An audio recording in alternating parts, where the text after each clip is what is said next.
মহান আল্লাহর অশেষ মেহেরবানি যে আল্লাহ আমাকে আপনাকে তার হুকুম ফজরের 2 রাকাত ফরজ নামাজ মসজিদে এসে জামাতের সাথে আদায় করার তৌফিক দান করলেন। এই জন্য আমরা সবাই শিখরে জ্ঞাপন করে বলি আলহামদুলিল্লাহ। আউযু বিল্লাহি মিনাশ শাইতানির রাজিম। বিসমিল্লাহির রহমানির রহিম। ইউনাব্বাউল ইনসানু ইয়াওমা ইযিন বিমা কাদ্দামা আখার।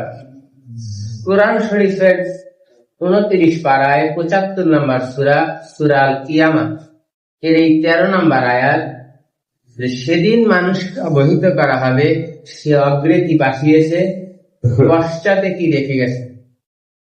বাংলা বোঝাও কঠিন, এর ইংলিশটাই অনেক সহজ। On that day man will be informed what he sent forward, what he left behind. তাহলে সহজ করে বাংলায় বললে যে সেদিন মানুষকে জানানো হবে সে আগে কি পাঠিয়েছে, পিছনে কি রেখে গেছে।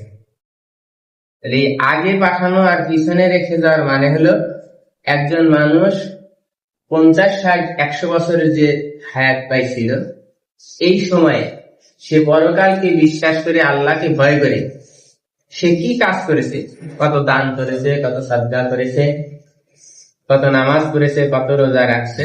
তাহলে এই যে ভালো কাজগুলা করা যে সে মনে করছে এগুলার প্রতিদান পাওয়া যাবে পরকালে, তাহলে এইটা তাকে জানানো হবে।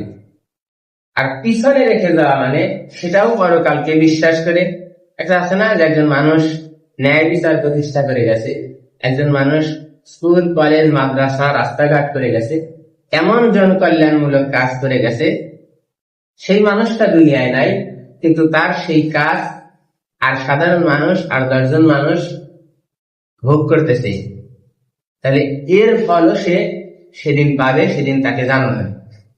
তাহলে এই আয়াতের অর্থ অনুযায়ী আমার আপনার চিন্তা ভাবনা করা দরকার, বিচার বিশ্লেষণ করে চলা দরকার যে আমার প্রতিটা মুহূর্তই প্রতিটা দিনই রেকর্ড করা হচ্ছে, হিসাব আমাকে দেখানো হবে যে আমি কি করে গেছি।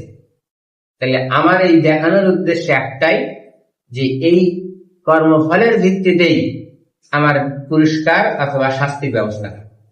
আল্লাহ পাক আমাকে আপনাকে বেশি বেশি নেক কাজ করা, আল্লাহর সন্তুষ্টি অর্জন করা, অন্যায় অশ্লীল অসত্য অসুন্দর থেকে বেঁচে থাকার মাধ্যমে দুনিয়ার থেকে জানি আমরা ঈমান আমল নিয়ে কবরে যাইতে পারি। আল্লাহ পাক কবুল করুক, আমিন।